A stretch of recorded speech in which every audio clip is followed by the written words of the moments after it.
उनमें विवाद का विषय था कि हम में से बड़ी कौन है। जब वे बहस करते करते थक गई तो उन्होंने तय किया कि पड़ोस में जो नई बहू आई है उनके पास चलकर फैसला करवाएं। वह चारों बहू के पास गईं। बहू बहू हमारा फैसला कर दोगी, हम में से कौन बड़ी है।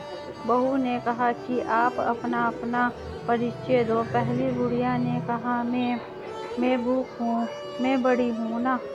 बहू ने कहा कि भूख में विकल्प है। 56 भोजन व्यंजन से भी भूख मिटाई जा सकती है और बासी रोटी से भी। दूसरी बुढ़िया ने कहा मैं प्यास हूँ, मैं बड़ी हूँ ना।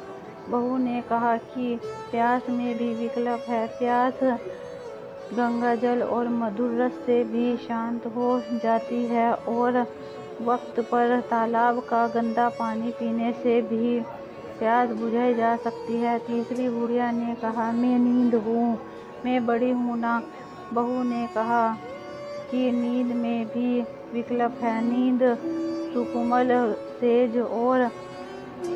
सेज पर आती है, किंतु वक्त पर लोग कड़क पत्थर पर भी सो जाते हैं। अंत में चौथी बुढ़िया ने कहा कि मैं आशा हूँ, मैं बड़ी हूँ ना। बहू उनके पैर छूकर कहा कि मैया आशा का कोई विकल्प नहीं है।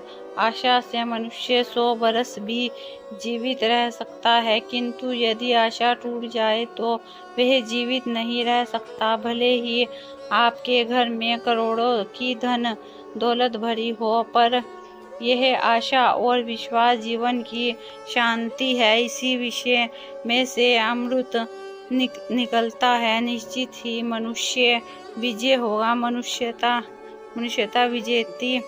दुख और तकलीफ भगवान की बनाई हुई वो कला है जो आपकी काबिलियत और आत्मविश्वास को परखा जाता है। तूफान तो आना है, आकर चला जाना है। बादल